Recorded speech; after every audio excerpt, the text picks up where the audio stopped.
እኛ ምን ጽድቅ ኖረን ነው ኃጢአተኛ ሲባል ሊያስደስተን የሚችለው? አንዳንድ ሰው ስለ ኃጢአት መማር አይፈልግም። አንዳንዶቻችን የተፈጠርነው ለኃጢአት እስኪመስል ድረስ ኃጢአተኛ መባል የሚባለውን ቃል እየለመድነው መምጣት ብቻ ሳይሆን ኃጢአተኛ መባልም እየወደድን የመጣን ሰዎች አሉ። እስኪ ለዚህ ዓለም ችግሩ ማን ይመስላችኋል? ክርስቲያኖች ደግሜ ልጠይቃችሁ፣ ራሳችንን እንጠይቅ። ለዚህ ዓለም ለሆነው ሁሉ ችግሩና ተጠያቂው ማን ነው? እኛ አትበሉ እንጂ ስለሌላው ኃጢአት ምን ታውቃላችሁ? ኧረ ተው። ከነቆሻሻችን ቤተክርስቲያን እንምጣ። ንጹሃው ዝም ብሎ ይቀዳብን። አታውቁትም? አንድ ቀን ያ ሁሉ ደፈረሰ ያልነው ኃጢአት በቃለ እግዚአብሔር ጠርቶ ይወጣል። እኛ ኃጢአት ውስጥ አስገብተናቸው እኛ ወደ ኋላ ስናፈገፍግ እነሱ ግን የቀሩ ሰዎች አሉ። አንዳንዶቻችን እኛ ኃጢአት መስራታችን ሳያንሰን ሌላውን ሰው ከኃጢአት ማውጣት እየቻለን እምንኮበልን ለምንኖር ዮናስ ምሳሌ ነው ማለት ነው። ቤተክርስቲያኑ ስንመጣ ክርስቲያኖች ኃጢአተኞች ናችሁ፣ ክፉዎች ናችሁ፣ በደለኞች ናችሁ የምንባለው እኛን ለመደቆስ እኛን ሞራላችንን ለመጉዳት ነው ብሎ የሚያስብ ሰው ካለ በጣም ልክ አይደለም።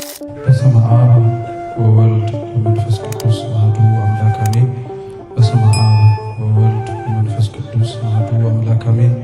በስመ አብ ወወልድ ወመንፈስ ቅዱስ አሐዱ አምላክ አሜን።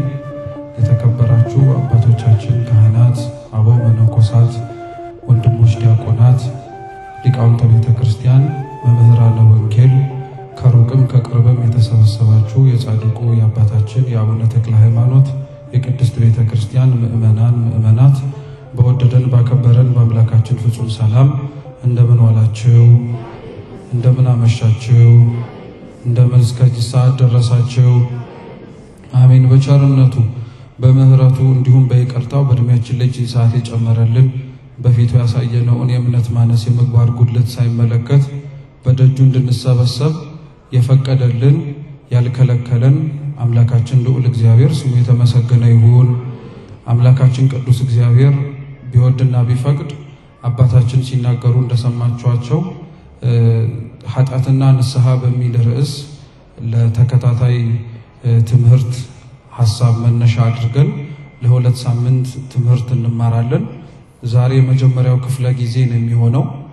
ዛሬ እንደ እግዚአብሔር ቅዱስ ፈቃድ የምንማረው ስለ ኃጢአት ነው። እስኪ ኃጢአት በሉ። ስለ ኃጢአት ነው የምንማረው። አስቀድመን ወደ ትምህርቱ ከመግባታችን በፊት ግን እንኳን አደረሳችሁ። አምላካችን ልዑል እግዚአብሔር ለቅድስት ቤተክርስቲያን በተለይ ለኦርቶዶክስ ተዋሕዶ ቤተክርስቲያን ለኢትዮጵያ የሰጣት ትልቁ ሀብቷ ሊቁ ቅዱስ ያሬድ ነው። ዛሬ ቅዱስ ያሬድ ታኅሳስ 11 ቀን መንፈስ ቅዱስ የገለጠለትን ከህዳር 5 ጠዋት 3 ሰዓት እስከ ህዳር 6 ጠዋት 3 ሰዓት ድረስ የሰማውን ሰማያዊ ዜማ ለቅድስት ቤተክርስቲያን አገልግሎት መሰጠት የጀመረበት ቀን የዛሬቷ ቀን ናት። ቅዱስ ያሬድ ዜማው ወደ ቤተክርስቲያን ገብቶ አገልግሎት መስጠት የጀመረባት ቀን እንደመሆኗ ታላቅ ቀን ናት። ሊቁ ደግሞ የዜማ ደራሲ ብቻ ሳይሆን የመጽሐፍ ትርጓሜያትም ድንቅ ተርጓሚም ጭምር ነውና ርዕስ ጊዜ ወቅት ሲኖረው ደግሞ ስለሱ አንድ ቀን እንደ እግዚአብሔር ቅዱስ ፈቃድ እንማራለን። ግን ከቅዱስ ያሬድ ረድኤት በረከት አምላካችን ቅዱስ እግዚአብሔር ያካፍለን። የሱ ልጆች የሆኑትን ማህሌታውያን አባት እናቶቻችንንም በቸርነቱ ይጠብቅልን። እንዳልኳችሁ ዛሬ የምንማረው ስለ ኃጢአት ነው። ርዕሳችንም እንዲሁ ኃጢአት ነው የሚሆነው። እስኪ በድጋሚ ኃጢአት በሉ። ድገሙት። አሁንም ድገሙት። ኃጢአት በሚል ርዕስ ነው የምንማረው። አምላካችን ቅዱስ እግዚአብሔር በጉባኤያችን መሃል ተገኝቶ እንዲያስተምረን እንዲመክረን ቅዱስ ፈቃድ ይሁንልን። የኃጢአትን ትርጉሙን ያው ብዙ ሰው ባያውቅም ኃጢአት ሲባል ስንሰማ ግን አብረን ከምንላቸው ነገሮች መካከል አንደኛው ኃጢአት ይሰራል፣ ኃጢአት ይደረጋል፣ ኃጢአት ይፈጸማል ሲባል አንድ ሰው ሲሰማ አብሮ የሚያስበው ነገር ቢኖር እኔም ብቻ ሳልሆን ሁላችንም ነው ኃጢአት የምንሰራው የሚል ነው። ይህንን የምንናገርበት ወይም ሰው እንደዚህ ሁሉም ኃጢአት ይሰራል ብሎ የሚናገርበት ሐሳቡ ለምንድን ነው? አንደኛ ብቻውን እንዳልበደለ መጽናኛ እንዲሆነው ነው። ሁለተኛው ደግሞ ስለ ኃጢአት ምንነትና ኃጢአት ሁላችንም በድለናል ብለን ከመናገር ባለፈ ለጽድቅ ደግሞ ለመመላለስ የማይፈልግ ሰው ደካማ ማስነፊያ ቃል አድርጎ የሚጠቀመውም ጭምር ነው። ስለ ንስሐ ቤተክርስቲያናችን የማትሰብክበት የማታስተምርበት መድረክ የለም። ግን ሰው ንስሐ የሚገባው ሲጀመር ምን ስለሰራ ነው? ኃጢአት ስለሰራ ነው አይደለ? ስለዚህ ሰው ስለ ኃጢአት በነገራችን ላይ በቂ ግንዛቤ ሊኖረው ያስፈልጋል። ምክንያቱም ንስሐ ለመግባት ሲሄድ ተናዞ የሚሄደው የሰው ልጅ የሚያውቀውን በደል ናቸው ብሎ ተምሮ ያሰባቸውን ነው እንጂ አንዳንዴ ንስሐ ለመግባት ሄዳችሁ ይሄ ኃጢአት ነው አይደለም ብላችሁ ለራሳችሁ ህሊናችሁ የሚጠይቃችሁ ነገር የለም። ስለዚህ ስለ ኃጢአት የማናውቃቸው ነገሮች አሉ ብላችሁ ከዚህ እንኳን መውሰድ ትችላላችሁ።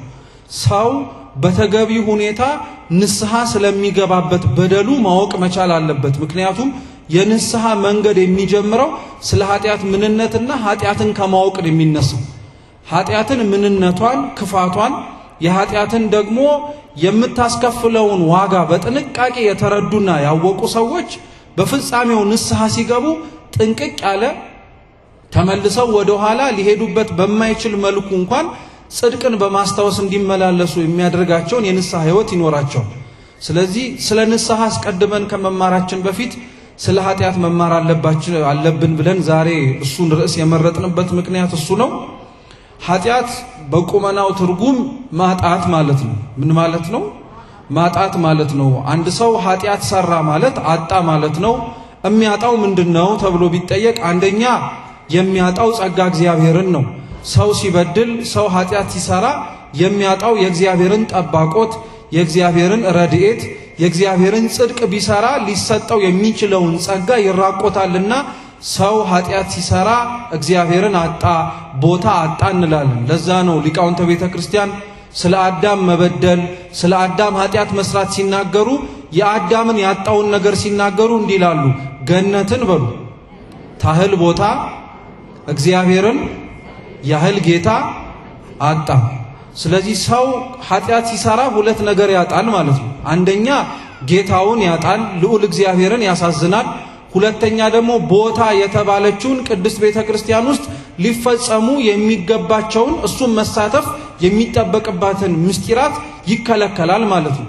ለዛ ነው ሰው ኃጢአት ሲሰራ አይታችሁ ከሆነ በደልም ስንሰራኛም ሁላችን ለተወሰነ ጊዜ ለነፍሳችን እርቅ ከእግዚአብሔርም ጋር ለመፈጸምም እንዲባል ተብሎ ቀኖና ይሰጠናል እና ያ አንዱ ከሚሰጠን የኃጢአት ህይወት ላይ ለምንመላለስ ሰዎች የቀኖናው አስፈላጊነት የሚባለው አንደኛው ኃጢአት ዋጋ እንደምታስከፍል እንድናቀው። ኃጢአት ሰርቶ አንድ ሰው በሰራበት ሰውነቱ የሚፈልገው ቦታ የማይገባው፣ የሚፈልገውን ነገር የማይበላው፣ የሚፈልገውን ነገር የማይጠጣው፣ የሚፈልገውን ነገር ወይም ቦታ የማይገባው ማለት ወደ ቤተ ክርስቲያን ቅድስት ወደምትባለው ክፍል ገብቶ ቅዱስ ሥጋውን ክቡር ደሙን ከሚቀበሉት ምዕመናን ጋር የማይቆመው፣ የሚፈልገውን ምግብ ቅዱስ ሥጋውን የማይበላው፣ የሚፈልገውን መጠጥ ክቡር ደሙን የማይጎነጨው፣ የማይጠጣው ኃጢአት ስለሰራ ነው። ስለዚህ ኃጢአት አንደኛው ምን ማለት ነው ተብሎ ሲጠየቅ ማጣት ይባላል። ሁለተኛው ኃጢአት ደግሞ ሌሎች መምህራነ ቤተ ክርስቲያን ሲያስተምሩ ደግሞ ኃጢአት ማለት ኢላማን መሳት ነው ይላሉ። ምንን መሳት?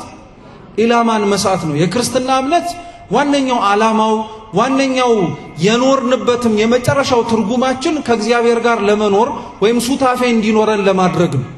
የሰው ልጅ ቅድስና ኖሮት ከእግዚአብሔር ጋር መኖር ካልቻለ በጣም ትልቅ ውድቀት ነው እና ሰው ኃጢአት ሳይሰራ በጽድቅ በቅድስና ለመኖር የሚታገለው የሚኖረው ጽድቅ ሰራ ተብሎ እንዲነገርለት ለጅማሬው ሳይሆን በፍጻሜው ከአምላኩ ከልዑል እግዚአብሔር ጋር ለመኖር ሰማያዊ ህብረት ውስጥ ለመሳተፍ እና ኃጢአት የሚሰራ ሰው ኢላማውን ዓላማውን ይስታል የሚባለው ሊኖር የሚገባበትን የቅዱሳንን ህብረት ይተውና መኖር የማያስፈልገውን የአጋንንት ህብረት ውስጥ ወይም ደግሞ የሌሎች የበደለኛ ህይወት ውስጥ እንዲኖር ያደርገዋል ማለት ነው።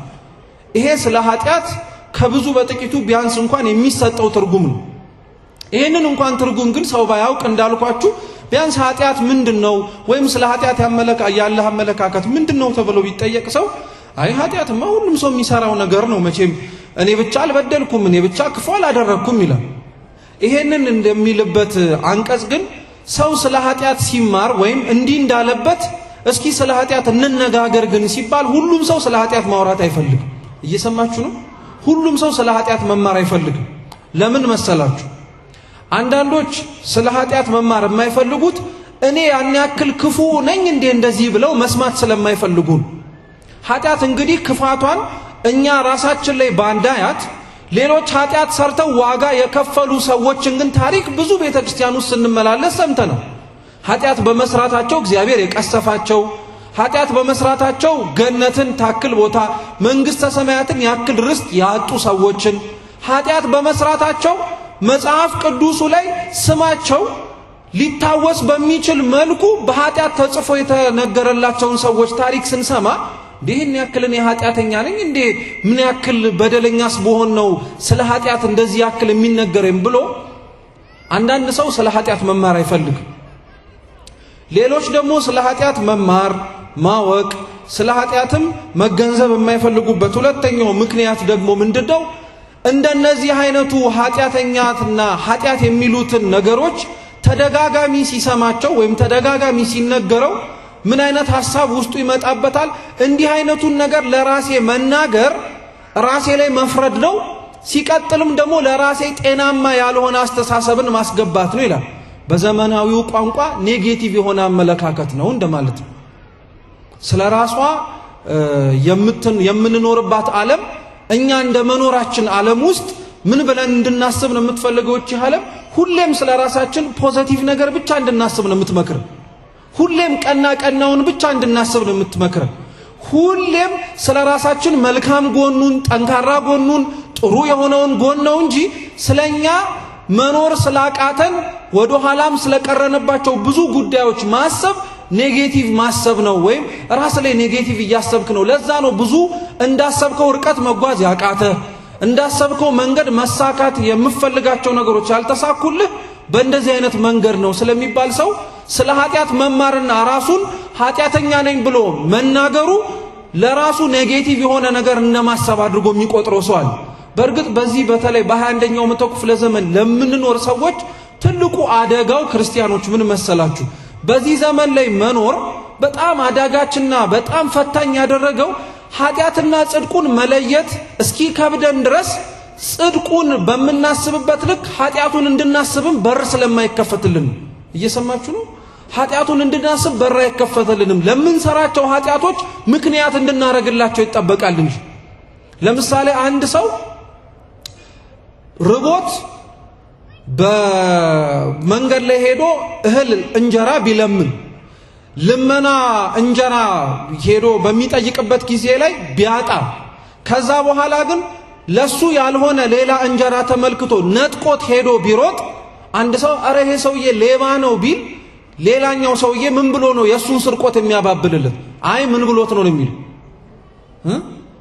እስኪ ርቦት በሉ። መራብ አንድ ነገር ነው፣ መስረቅ ደግሞ ሌላ ጉዳይ ነው። ዓለም ምን አይነት ገጽታ አላት? ለምንሰራቸው መልካም ላልሆኑ ነገሮች በሙሉ መልካም ሊሆኑ የሚችሉበትን ምክንያት እንድናስብ ታረገናለች።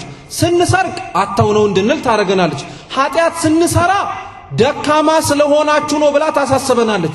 ኃጢአተኛ እንደሆንን ማሰብ ስንጀምር ቤተክርስቲያን ግን ስለ ኃጢአተኛነታችን ሰብካ ወደ ንስሐ መመለስ አለባችሁ ብላ ግልጹን ስትነግረን ግን አይ ስለራሳችሁ ይሄ ኔጌቲቭ አስተሳሰብ ነው፣ ራሳችሁን እንደዛ ኃጢአተኛ ነኝ ብላችሁ በተደጋጋሚ የምትሉት ከሆነ ራሳችሁን ብዙ መድረስ ከምትችሉበት ደረጃ ወደ ኋላ ሊያደርሳችሁ የሚችል ምክንያት ነው ስለሚባል አብዛኛው ሰው ፖዚቲቭሊ ለማሰብ ብሎ ኃጢአትን አለመማር ይፈልጋል። ፖዚቲቭሊ ለማሰብም ብሎ ደግሞ ቤተክርስቲያኑ ስላለመቀመጥም ይፈልጋል። ሁለተኛው ሰው ኃጢአትን መማርም ማወቅም የማይፈልግበት ምክንያት ይሄ ነው። ሶስተኛው ስለ ኃጢአት ሰው ለመማር ለማወቅ የሚከብደው ምክንያት ደግሞ ምንድነው? ቋንቋውን ወይም ደግሞ ንግግሩን እየወደደው ሲመጣ ነው። እስኪ ቋንቋውን በሉ እንጂ ወይም ንግግሩን እየወደደው ሲመጣ። አዎ ምን ማለት መሰላችሁ? አንዳንዶቻችን የተፈጠርነው ለኃጢአት እስኪመስል ድረስ ኃጢአተኛ መባል የሚባለውን ቃል እየለመድነው መምጣት ብቻ ሳይሆን ኃጢአተኛ መባልም እየወደድን የመጣን ሰዎች አሉ። ምንም የሚያስመሰግን ነገር እኮ አይደለም። ኃጢአተኛ ማለት በደል የሚሰራ ማለት ነው። ሌሎች በደል ናቸው ብለን የምናስባቸው ነገሮች ለምሳሌ ስርቆት ነው ቢባል ኃጢአት የሚሰራ ሰው ኃጢአተኛ እንደሚባለው የሰረቀ ሰው ሌባን የሚባለው። ኃጢአተኛ ሲባል አንድ ሰው እኔ ኃጢአተኛ ነኝም ሲል ማወቅና መገንዘብ የሚያስፈልገው ነገር ስለ ስራው የተሰጠው ስለበደለው በደል የተቀጸለለት ስያሜ ነው እንጂ የተፈጠረበት ዓላማ እንዳልሆነ ነው። በጣም ብዙ ሰው ኃጢአተኛ የሚለውን ቃል በጣም ከመለማመዱ የተነሳ አንዳንዶች ለጽድቅ ያልተፈጠሩ እስኪመስላቸው ድረስ እኔ ኃጢአት ልሰራ ነው እንጂ ጽድቅ ልሰራ ወደዚህ ያልመጣውም የሚል ሰው ሰምታችሁ አታውቁ? እሞክራለሁ እኮ ኃጢአትን ትቼ ጽድቅ ለመስራት እፈልጋለሁ፣ ግን ደግሞ ጽድቅ እንዳልሰራ ኃጢአት በጣም ስለሚብስብኝ ምናልባት እግዚአብሔር እኔን በቃ ኃጢአት እንድሰራ ለሌላው መቀጣጫና መማማሪያ እንደሆነ አድርጎን የፈጠረኝ ብለው የሚያስቡ ሰዎች አሉ። ኃጢአተኛ የሚለውን ቃል ከመልመዳቸው የተነሳ ማለት ነው። አንዳንዶች ደግሞ ኃጢአተኛ የሚለው ቃል በጣም ስለተስማማቸው ለሚሰሯቸው ክፉ ነገሮች በሙሉ ማስተካከያ ወይንም ደግሞ ምክንያት ማቅረቢያ ያረጋቸው። ለምሳሌ የማይደረግ ነገር ሲያረጉ እንዴ አንተ ለምን ይሄን ታረጋለህ ሲባል አይ እኔ ኃጢአተኛ አይደለሁ መቼም ከኃጢአተኛ ምን ይጠበቃል ይላል። እየሰማችሁ ነው? ማላከኪያ ምክንያት ያረጋዋል ማለት ነው። በደንብ አድርጎ እያስጠጋ እንዲህ ያደርገዋልና አንዳንዶች ስለ ኃጢአት ሲማሩ ኃጢአተኛነታችንን ማስታወስ አለብን ሲባሉ ደስ ይላቸዋል። ቋንቋው ስለኔ እኮ ነው የሚወራው፣ ስለኔ እኮ ነው እንደዚህ የተነገረው ይባላል። ስለ ኃጢአተኛ ሲወራ ደስ ሊያሰኘን የሚችለው ነገር ቢኖር ክርስቲያኖች ታመናልና ህመማችን ምን እንደሆነ ሲነገረን መድኃኒቱን ለማወቅ የተወሰነ መንገድ እየቀረብን እንደሆነ እያሰብን እየተመለከትን ደስ ብንሰኝ አንድ ነገር ነው። እንዴት ነው አንድ ሰው በሽተኛ ነህ እየተባለ በሽታው እየተነገረው እሳይ በሽታ ይነገረኝ እያለ መድኃኒት ግን ሳይፈልግ የሚጽናናው? መሞቱ እኮ አይቀርም። በነገራችን አንድ በሽተኛ ነህ ተብሎ እየተነገረው በሽተኛ መባሉ ደግሞ ደስ የሚያሰኘው ከሆነ እንደዛ ደስ ተሰኝቶ መድኃኒትም የማይፈልግ ከሆነ ራሱን በራሱ ለማጥፋት መንገድ ላይ ሄደ ሰው ነው እንደማለት ነው። ኃጢአት እየሰራ ኃጢአተኛነቱን የሚወድ ሰው ራሱን በራሱ ለመግደል መንገድ ላይ የሆነ ሰው ነው። ራስን ማጥፋት በነገራችን ላይ በአንገታችን ላይ ሲባጎ ማጥለቅ ወይ ገመድ ማጥለቅ ወይ የተለያዩ ነገሮችን ወደ ውስጣችን አስገብተን ህይወታችንን ማቆም ማለት ብቻ አይደለም። ኃጢአት እየሰራ በኃጢአቱ ለመመላለስ የሚመርጥ ሰው ራሱን ለማጥፋት በደንብ አድርጎ ለመኖር የሚፈልግ ሰው፣ ላልተፈጠረለት ህይወት ተገዢ ሆኖ መኖር የሚፈልግ ሰው። ስለዚህ አንዳንድ ሰው ስለ ኃጢአት ሲማር ሲያውቅ ደግሞ ማወቅም መማርም የማይፈልገው እያወቀም ደግሞ ስለዛ ነገር ደስ እያለው የሚሰማው ኃጢአተኛ መባልን ኃጢአተኛ ነኝ አንተ ኃጢአተኛ ነህ ሲባል ደስ የሚሰኝ ሰው አለ። እርግጥ ነው ጻድቃን ቅዱሳን በገድላት በድርሳናቶቻችን ላይ ስናነብ ኃጢአተኛ ሲባሉ ደስ ይላቸዋል። እንደዛ ደስ ያሰኛቸው ግን ኃጢአተኛ ሆኖ አይደለም፣ ያላቸው ጽድቅ እንዳይገለጥ ስለሚፈልጉ ነው እንጂ እኛ ምን ጽድቅ ኖሮ ነው ኃጢአተኛ ሲባል ሊያስደስተን የሚችለው? ሰው እንዲያውም በሽተኛ ነህ ኃጢአተኛ ነህ ሲባል ታዲያ እንድድን ምን ላድርግ ብሎ ይጠይቃል እንጂ። ኃጢአትን ሶስተኛ በዚህ አይነት መልኩ ሰው ይመለከተዋል። አራተኛ ደግሞ ምን አይነት አመለካከት አለው ሰው ስለ ኃጢአት ሲማር ማለት ነው? እንደነዚህ አይነቱን ነገር እኔ አልፈልግም ይላል። እንደዚህ አይነት አመለካከት ያላቸው ሰዎች ደግሞ ምን አይነት መሰላችሁ? በደንብ አድርጋችሁ ስሙ። ዓለሙ የምንኖርበት ማለት ነው ብዙ መሆን እየተጠበቀብን ስላልሆናቸው ነገሮች ይወቅሰናል፣ ይገስጸናል። ውጪ ያለው ዓለም መሆን ስላቃተንና ማድረግ ስላቃተን ብዙ ነገሮች አንተ እኮ እንደዚህ ነህ፣ አንተ እኮ እንደዚህ ነህ እያለ ይተቸናል። ይሄ አልበቃ ብሎ የውጩ ኩርኩም የውጩ ድቆሳ አልበቃ ብሎ ደግሞ ቤተክርስቲያንም ስንመጣ ቤተክርስቲያንም እናንተ ኃጢአተኞች ናችሁ፣ እናንተ በደለኞች ናችሁ ስንባል እኔ ስለ ኃጢአት መማር አልፈልግም እንዴ ቢያንስ ከናንተ መካከል እንኳን የሚያጽናና ነገር ለምን አትናገሩንም ብለው ደግሞ የሚጠፋሉ። ይሄ በነገራችን ላይ ቀላል ይመስላችኋል፣ ግን ብዙ ወጣቶች ብዙ ከቤተ ክርስቲያን በአምልኮቱ ወይም በሥርዓተ አምልኮ በቅዳሴው በተለያዩ ነገሮች በጉባኤም ጭምር መሳተፍ እየፈለጉ ግን ለምን እንደማትሳተፉት ሲባሉ እንዴ ዓለም የሚደቁሰኝ ሳያንሳት ቤተ ክርስቲያንም ስመጣ እኮ አንተ ኃጢአተኛ ነህ፣ አንተ በደለኛ ነህ፣ አንተ ዘማዊ ነህ እየተባለ ሲነገረኝ እንዴት ታዲያ ቀናውን መንገድ አይቼ ልሂድ የሚል አመለካከት ያለው ሰው አለ። በነገራችን ላይ ቤተ ክርስቲያን ስንመጣ የሆነውን የምትነግረን ቤተ ክርስቲያን መስታወት ስለሆነችን ማንም ሰው ከኛ መካከል መስታወት ፊት ቆሞ የሆነውን ነገር ራሱን መልሶ ያያል እንጂ ያልሆነውን ነገር ነህ ተብሎ አይነገረውም አያየውም ጭምር። ቤተ ክርስቲያኑ ስንመጣ ክርስቲያኖች ኃጢአተኞች ናችሁ፣ ክፉዎች ናችሁ፣ በደለኞች ናችሁ የምንባለው እኛን ለመደቆስ እኛን ሞራላችንን ለመጉዳት ነው ብሎ የሚያስብ ሰው ካለ በጣም ልክ አይደለም። እንደዛ ተብሎ የሚነገረን ሆነን ስለተገኘን የኃጢአታችን መልኩ ቅርጹ አይነቱ ሊለያይ ስለሚችል ነው። ለምሳሌ አንዳንድ ሰው እናንተ ዘማውያን ተብሎ ሲጠራ እኔ ዘማዊ እኮ አይደለሁም እነገሌ ሊዘሙቱ ይችላሉ እኔ ግን አይደለሁም ሊል ይችላል። እርግጥ ነው አንተ ያንን ኃጢአት ላትሰራው ትችላለህ። ይሄ ግን ልማደ መጽሐፍ ነው። ክርስቶስ ሲያስተምር እንዲህን ያደረገው ታስታውሳላችሁ። ጌታችን የማቴዎስ ወንጌል ምዕራፍ 26 ላይ በምሴተ ሐሙስ በመጨረሻይቱ ራት ላይ ከደቀ መዛሙርቱ ጋር አብረው ተሰብስበው በነበሩበት ሰዓት ላይ እንዲህ አለ፣ እውነት እውነት እላችኋለሁ ከናንተ መካከል አንዱ አሳልፎ ይሰጠኛል አለ። እስኪ እውነት እውነት በሉ እንጂ እላችኋለሁ ከናንተ መካከል አንዱ አሳልፎ ይሰጠኛል። ክርስቲያኖች ማን ነው ክርስቶስን አሳልፎ ይሰጡ? ለምንድን ነው ታዲያ ክርስቶስ ከናንተ መካከል ይሁዳ አሳልፎ ይሰጠኛል ብሎ ያልተናገሩ? አይገርማችሁ? ይሁዳን እንደሚሸጠው እያወቀው በስሙ ጠርቶ እሱ ይሸጠኛል አላለም። ይሁዳን ወደ ንስሐ ለመጥራት ብሎ በደለኛ ያልሆኑትን ሌሎች ወንድሞቹን አብረው አስደነገጣቸው እንጂ። ቤተ ክርስቲያንም የክርስቶስ ቤት አይደለች እንዲህ አርጋን የምትሰብከው? ጻድቃን ሳይኖሩ ቀርተው በመልካም ስራቸው የሚመሰገኑ ሰዎች ሳይኖሩ ቀርተው እኮ አይደለም። ግን ኃጢአተኛ ናችሁ በደለኛ ናችሁ የሚለውን ድምጽ ሲሰማ ያልሆነው ሰው ራሱ ምን የጎደለኝ ነገር አለ ከእግዚአብሔር ፊት ሆኜ ምን ያልሰራው ጽድቅ አለ ብሎ ራሱን ማየት መመልከት እንዲችል ለማድረግ ነው። ይሄ ያልገባው ሰው ግን ቤተክርስቲያኒቷ ፈራጅ ናት፣ ዝም ብላ ጽድቃችንን ኩነኔያችንን ሳታውቅ እንዲሁ ዝም ብላ ኃጢአተኛ ነኝ በደለኛ ነኝ ትለናለች የሚል ሰው አለ።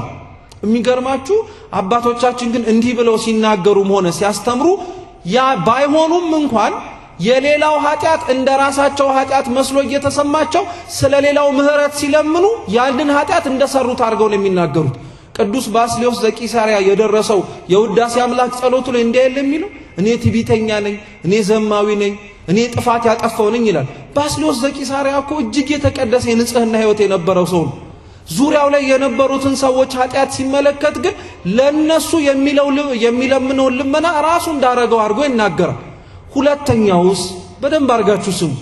አንዳንድ ኃጢአቶች እኛ በመናስባቸው መንገዶች ብቻ ያልፈጸምናቸው ሊሆኑ ይችላሉ። ለምሳሌ ቅድም እንዳልኳችሁ አንድ ሰው ስለ ዘማዊነት እየተማረ እኛም እኮ ዘሙተናል ቢባል ይሄ ሁሉ ህዝብ ያለው ከሆነች ሴት ወይ ከሆነ ወንድ ጋር ተኝቷል ማለት ነው እንዴ? አይደለም። ማመንዘርን መጽሐፍ ቅዱሳችን ከወንድና ከሴት ከመተኛት ጋር አሻግሮ ማመንዘርን ከእግዚአብሔር ውጪ ሌሎች አማልክትን ያመለኩትንም ህዝብ እናንተ አመንዝራችሁብኛል እያለ ይናገራል። እየሰማችሁ ነው? አመንዝራችሁብኛል እያለ ይናገራል። አሁንም እንደዛ ሲባል ከኛ መካከል ከመጀመሩ ከእግዚአብሔር ውጪ ሌላ አምላክ አምልከን ሊሆን ይችላል ልትሉ ትችላላችሁ። እግዚአብሔርን የሚያክል ጌታ አምላክ አይደለም ብለን አንናገር እንጂ ለሱ እንደምንገዛለት በሚመስል መልኩ የምንገዛላቸው ሌሎች ነገሮች አሉ። ሆዳችንን አንገዛለትም፣ ገንዘቡን አንገዛለትም። ከኛ የተሻለ ነው ብለን የምናስበው ሰው እግዚአብሔር አንበለው እንጂ ከሱ ያልተናነሰ ክብር ሰተነው አንገዛለትም። ታዲያኛም ዘሙተናል ማለት ነው። ስለዚህ በዚህም በሉት በዚያም በሉት ኃጢአትን ቤተክርስቲያን ለልጆቿ እንዲህ ነው ብላ ስትናገር ሁሉም ኃጢአተኛ ሆኖ አይደለም። ይሄንንም የምትናገረው ሌሎችን ለመውቀስ ለመናገር እኛንም ሞራላችንን ስብርብር አድርጋ አጸድቁም ለማለት አይደለም። ጽድቅ የተባለ ንጽህናና ጤነኝነት እንዲሰማው አንድ ሰው ስላመመው በሽታና ኃጢአተኝነት ማወቅ ግዴታው። ሐኪም ቤት የትኛው ሰው ነው ሄዶ ሐኪሙ በሽታውን ሳይመለከተው ያለበትን ችግር ሳያውቅ ጤነኛ ነህ ብሎ ይሸኘዋል እንዴ? አይለውም በፍጹም። ያለበትን ችግር መስማትም ባይፈልግ ቁጭ አድርጎ ይነግረዋል እንጂ። ከኛ መካከል ኃጢአታችንን መስማት ላንፈልግ እንችላለን። እግዚአብሔር ግን እንድንሰማው ግድ ይለናል። ምክንያቱም ያ ችግር ምን ያክል እኛን ከራሳችን ጋር እኛን ከሌላው ህዝብ ጋር እኛን ከእግዚአብሔር ጋር እንዳጣላን ዋጋ እንዳስከፈለን ማወቅ እንደሚፈልግ ማወቅ እንደሚያስፈልገንም እኛ ስለሚያውቅ ይሄንን ነው መጽሐፍ ቅዱሳችን ላይ በተለያየ ቦታ ስለ ኃጢአት ይነገራልና ስለ ኃጢአት የሚነገሩትን ነገሮች በሙሉ ስትመለከቷቸው አሁን ያነሳናቸውን ሐሳቦች ነው የሚደግፉት። ለምሳሌ ቅዱስ ጳውሎስ የሮሜ መልእክቱ ምዕራፍ 3 ቁጥር 10 ላይ እንዲላል ሁሉ በአንድነት በደሉ ይላል። ሁሉ በሉ በአንድነት በደሉ። ይሄንን ቃል የሚናገረው ቅዱስ ጳውሎስ የሮሜ መልእክቱ ላይ ከመዝሙር 13 አምጥቶት ነው። ሰነፍ በልቡ እግዚአብሔር የለም ይላል የሚለውን የመጽሐፍ ቅዱስ የልብ አምላክ የዳዊትን መዝሙር ላይ ቁጥር 2 እና 3 ላይ ይሄው ተመሳሳይ አለ። ሁሉ በአንድነት ረከሱ፣ እግዚአብሔርን የሚፈራ የሚያስተውልንም እንዳለ እግዚአብሔር ከሰማይ ሆኖ የሰው ልጆችን ተመለከተ። ይደግመዋል። ሁሉም በአንድነት ረከሱ፣ ከነሱም መልካምን የሚሰራት አንድስ እንኳን የለም ብሎ ይናገራል። ይሄንን ጥቅስ ነው ሌሎች ወንድም እህቶቻችን ግን አንስተው ሁሉም በአንድነት ረክሰዋልና ማንም በሐዲስ ኪዳን ጽድቅ ሊሰራ የሚችል የሰራም የለም ይላሉ። ልክ አይደለም። ይሄ ቅዱስ ጳውሎስ የጠቀሰው የብሉይ ኪዳን ጥቅስ ነው። መተርጎምም መፈታትም ያለበት በብሉይ ኪዳኑ አውድ ነው። ልበ አምላክ ዳዊት እንዲህ ያለው የሚያስተውል እግዚአብሔርንም የሚፈልግ እንዳለ ያይ ዘንድ። እስኪ የሚያስተውል በሉ። እግዚአብሔርንም የሚፈልግ ያለ ይሆን ዘንድ እግዚአብሔር ከሰማይ የሰው ልጆችን ተመለከተ። እግዚአብሔር ከሰማይ የሰው ልጆችን የተመለከተው እሱን የሚፈራና የሚያስተውል ሰው እንዳለ ማወቅ ፈልጎ ነው። አንድም የሚያስተውል ሰው አላገኘም። አንድም እግዚአብሔርን እፈራዋለሁ ብሎ በአፉ ነው እንጂ በድርጊቱ የሚያሳየልን። ለዛ ነው ሊቁ ስምዖን ሲናገርና ሲጸልይ ምን ይላል መሰላችሁ? አቤቱ ጌታ ኢየሱስ ክርስቶስ ሆይ በአፌ አምላኬ ነህ ብዬ እንደመሰከርኩት ሁሉ በስራዬ በየቀኑ እክድሃለሁና ፈውሰኛል። እውነት ሁላችንንም ይፈውሰን። አብዛኞቻችን አምላካችን አምላክ እንደሆነ ባፋችን የምንመሰክር እግዚአብሔርን እንደምንፈራው በአንደበታችን የምንናገር ነው። በስራችን ግን የምንክደውና የምናስቀይመው ነው። ስለዚህ አናስተውልም፣ እግዚአብሔርንም አንፈራም። ከሰማይ ሆኖ እግዚአብሔር አይቶ ከኛ መካከል አንዲትም ጻድቅ ማጣቱን ብንመለከት ያሳዝናል እንጂ ሁሉንም በአንድነት ጨፍልቀን ማንም ጻድቅ የለም ወደሚል መሪ ቃል ወይም ወደ መሪ ነገር አይወስደን። ግን መጀመሪያው ላይ እንዳልኳችሁ ስለ ኃጢአት አንድ ሰው ያለው ግንዛቤ መቼም ሁሉም በድለዋል ከሆነ ግን መጽሐፍ ቅዱስ ይደግፍለታል። አዎ ሁሉም በአንድነት ረክሰዋል፣ በድለዋል፣ ጽድቅን የሚሰራት ማንም የለም፣ እውነተኛ ሆኖ የሚኖር ማንም የለም ብሎ ስለሚናገር ስለዚህ ሁሉም በአንድነት መበደሉን ቅዱስ ጳውሎስ በሮሜ መልእክቱ ይናገራል። ቅዱስ ዮሐንስ ደግሞ በአንደኛ ዮሐንስ መልእክቱ ምዕራፍ 1 ቁጥር 8 ላይ ስለ ኃጢአት ሲናገር እንዲናል ማንም ከናንተ መካከል ኃጢአት የለብኝም የሚል ቢኖር እርሱ አስቀድሞ ራሱ በደለኛ ነው አለ። ማንም ከኛ መካከል አፉን ሞልቶ በደንብ በአፉም ደግሞ ጥንክር ብሎ እኔ ምንም ኃጢአት ሰርቼ አላውቅም ብሎ መናገር የሚችል ሰው የለም። ይሄንን መናገሩ እንኳን ኃጢአት ነው ብሎ ነው ቅዱስ ዮሐንስ የሚናገር። ምክንያቱም ማንም ሰው ንጹህ ሆኖ ከእግዚአብሔር ፊት ቆሞ እኔ ንጹህ ነኝ ሊል የሚችል ስለሌለ። እየሰማችሁ ነው? እኔ ንጹህ ነኝ ሊል የሚችል የለም። ቅዱሳን ከእግዚአብሔር ያላቸው ቅርበት የሚለካው በሁለት ነገር ነው ክርስቲያኖች። አንደኛ ፍጹም ወደ እግዚአብሔር የቀረቡ ቅዱሳን በጽድቃቸው ይታወቃሉ። በጽድቃቸው ይታወቃሉ። ሁለተኛው ከእግዚአብሔር ጋር ፍጹም የቀረቡ ቅዱሳን የሚታወቁት ኃጢአታቸውን በማየታቸው ነው። ምናቸው? አው ለዛ ነው ጌታችን በወንጌል የተናገረውን ማንም ከናንተ መካከል በዓይኑ ውስጥ ያለውን ምሰሶ ሳይመለከት የወንድሙን ጉድፍ ለማውጣት መቸኮል እንደሌለበት ይናገራል። ቅዱሳን በጽድቅ ከፍ እያሉ ሲመጡ ለኃጢአተኞች የሚራሩት ሊራራልን የሚገባ የጽድቅ ሥራ ኖሮን አይደለም። ቅዱሳን ወደ እግዚአብሔር እየቀረቡ ሲመጡ ግን እነሱ ከእግዚአብሔር ጋር ያላቸውን ግንኙነት እያጠነከሩ ሲመጡ ከእግዚአብሔር በላይ ንጹህ እንደሌለ፣ ከሱ በላይ ቅዱስ እንደሌለ፣ ከሱ በላይ ንጹህ የሚሆን ማንም እንደሌለ ሳውቁ ራሳቸውን በማሳነስ እኔ ኃጢአተኛ ነኝ ይላሉ። እየሰማችሁ ነው? ማንም ራሱን ከእግዚአብሔር ጋር አነጻጽሮ ማንም ራሱን ከእግዚአብሔር ፊትም ቆሞ ጻድቅ ነኝ ሊል የሚችል የለም። በፍጹም ሊኖር አይችልም። እንደዛ የሚል ሰው ካለ ከኛ መካከል እሱ ራሱ ይሄን በመናገሩ ኃጢአተኛ ነው ይላል ቅዱስ ዮሐንስ ወንጌላዊ። ደግሞ ሶስተኛ የመጨረሻ ደግሞ ምን ይላል? የምናነሳው የመጽሐፍ ቅዱስ ጥቅስ መዝሙር 50 ቁጥር 3 ነው። ይህን ጥቅስና ይህን ኃይለ ቃል ደግሞ የተናገረው ልበ አምላክ ቅዱስ ዳዊት ነው። ምን ብሎ ተናገረ? አቤቱ አንተን ብቻ በደልኩ አለ። እስኪ አቤቱ በሉ። አንተን ብቻ በደልኩ። እስቲ እውነት ራሳችን ሁላችን መርምር። እግዚአብሔርን ብቻ ነው የበደልነው? ክርስቲያኖች የበደላችሁት ሰው የለም አለ? ያጠፋነው ጥፋት የለም? በሌላ በተለያየ መንገድ አለ። ቅዱስ ዳዊት ግን አቤቱ አንተን ብቻ በደልኩ አለ። ይኸውላችሁ ትርጉሙን በደንብ አድርገን እንመልከተው ግልጽ እንዲሆንላችሁ። ቅዱስ ዳዊት እንግዲህ ጽድቁም ሆነ የሰራውን ክፉ ሥራ ለመማማሪያ እንዲሆን መጽሐፍ ቅዱስ ላይ የተጻፈ ጻድቅ ሰው ነው። አንድን ሰው ጻድቅ የሚያስብለው ኃጢአት ሳይሰራ የኖረበት የእድሜ ልክ አይደለም። ኃጢአት ሰርቶ በወደቀበት ተነስቶ በጽድቅ ለመመላለስ የሞከረው ሙከራ የጸናውም ጽናት በመጨረሻም ከእግዚአብሔር ጋር የጨረሰው ጉዞ ነው እንጂ ብዙዎቻችን ግን ጽድቅ የሚመስለን ኃጢአት አልባ የሆነ ኑሮ ነው። እርግጥ ነው ኃጢአት አልባ የሆነ ኑሮ ነው ጽድቅ፣ ግን ሳይወድቁ መነሳት የለም። ተነስቶ ተቆሞም ደግሞ አይወደቅም ማለትም የለም። ለዛ ነው ቅዱስ ኤፍሬም ሶርያዊ ምን ይላል? የተሰባሰባችሁባት ቤተክርስቲያን የቅዱሳን ሰውነት ያለባት ብቻ ሳይሆን ከኃጢአት ጋር እየታገሉ ያሉ ሰዎችም ድምር ናት ይላል። እየሰማችሁ ነው? እዚህ ቤተክርስቲያን ውስጥ የተሰበሰብነው ጻድቃን ስለሆነን አይደለም። ከወደቅንበት የኃጢአት አረንቋ ውስጥ ግን ለመነሳት የምንሞክር ሰዎች ስለሆነን ይህንን በደንብ አድርጋችሁ ማወቅ አለባችሁ። ለዛ ነው ቅዱስ ዳዊት በጊዜው በዘመኑ ብዙ በደል ሰርቶ ነበር። ትላልቅ በደሎቹ ግን ምንድናቸው? አንደኛ ኦርዮን አስገድሎት ነበር ቤርሳቤህን ከሱ ለመቀማት። ኦርዮ የጦር መኮንኑ ነው። እስኪ አስቡት፣ ስንት ውጊያ አብረው ተዋግተዋል ከዳዊት ጋር ከሌሎች ሰራዊት ጋር። አንዲት ሴት ግን ቤርሳቤህን ሰውነቷን ስትታጠብ እርቃኗን አይቶ ቅዱስ ዳዊት እሷን ለማግኘት ሲል ኦርዮ መገደል አለበታል። ጉልበት እኮ ነበረው ዳዊት እኮ በጣም ጠንካራ የሆነ ታላቅ የሆነ ንጉስ ነው። አምጣት ሚስትህን ብሎ እኮ ሳይገለው መውሰድ ይችል ይሆን ነበር።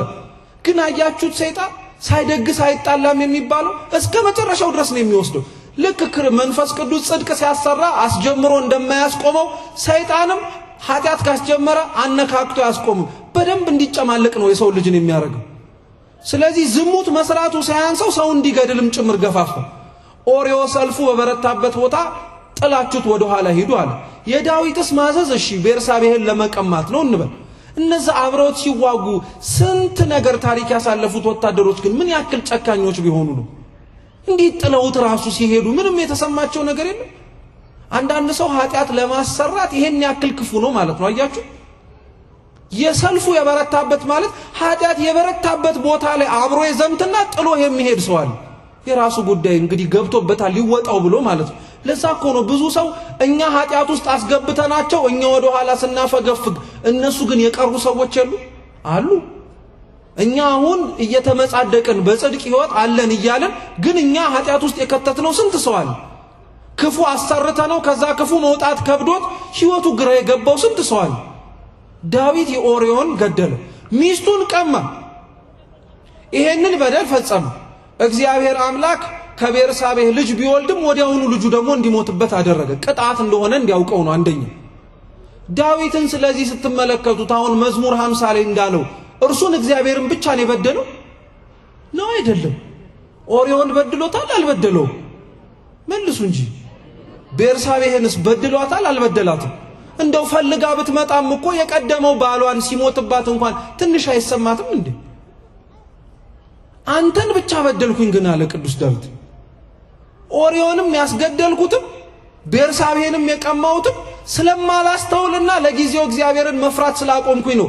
አንተን መተላለፍ ስጀምር ነው ሰው መተላለፍ የጀመርኩት እያለ ነው። ስለዚህ መጀመሪያውኑ የበደለው እግዚአብሔርን። እሱን መበደል ባያስብ ኖሮ ኦርዮን አያስገድለው፣ ቤርሳቤህን አይቀማም ነበር። ስለዚህ ሰው በተለያየ መንገድ ሰው በተለያየ ሁኔታ ኃጢአት ይስራ እንጂ የሚበድለው ሰውን ብቻ ሳይሆን አንዱን ማንን ጭምር ነው? እግዚአብሔርን ነው። እንዳትረሱት ይህን ክርስቲያኖች። ለዚህ ዓለም በደንብ አድርገን ጠንቅቀን መረዳት ያለብን ነገር ይሄ ነው። ብዙ ጥፋቶቻችን ብዙ ዋጋ አስከፍለውናል ኃጢአት መስራታችን። ለዛ ነው አንድ ጸሐፊ ምን ብሎ ተናገረ ይባላል መሰላችሁ? ቃለ መጠይቅ ሲደረግለት ለዚህች ዓለም ችግሯ ማናት ተብሎ ተጠየቀ። እስኪ ለዚህች ዓለም ችግሩ ማን ይመስላችኋል ክርስቲያኖች? ማን ነው ከኛ መካከል እኔ የሚል አለ? አንልም እኮ እኛ ታውቃላችሁ፣ ጣት ነው የምንጠቁመው። ወደ ላይም እንጠቁማለን፣ ወደ ቀኝም ወደ ግራም እንጠቁማለን። ያ የጠቆምነውን ጣት ወደ ራሳችን አዙረን በኔ ነው አንልም። ግን ዮናስ የሰበካት ቤተክርስቲያን ውስጥ የምንሰበሰብ ክርስቲያኖች ነን። ነብዩ ዮናስ ትዝ አላችሁ? ተሳፍሮ ከነበረበት ተርሴስ ሲሄድ ነነዌ መሄድ እየተገባው የዛች መርከብ ውስጥ ተሳፍሮ ሲሄድ ዮናስ ብዙ ኃጢአት ነበር የሰራው። ሊቁ አምብሮስ ሲናገር ምን ይላል መሰላችሁ? ዮናስ ሄደህ ነነዌን ስበክና ወደ ክርስትና መልስ ሲባል አልመልስም ብሎ የሄደበት ምክንያት ምን መሰላችሁ? ነነዌ የኃጢአት ቦታ ናት። የአሦራውያን መናገሻ ከተማ ናት። ኃጢአት የበረታባት የሰለጠነባት ናት። ዮናስ ይኖርባት የነበረችው የኢየሩሳሌም ከተማ ደግሞ ከእግዚአብሔር ጋር ተጣርቃ እስራኤላውያን በታሪካቸው ከእግዚአብሔር ጋር የተስማሙበት ዘመን ነው።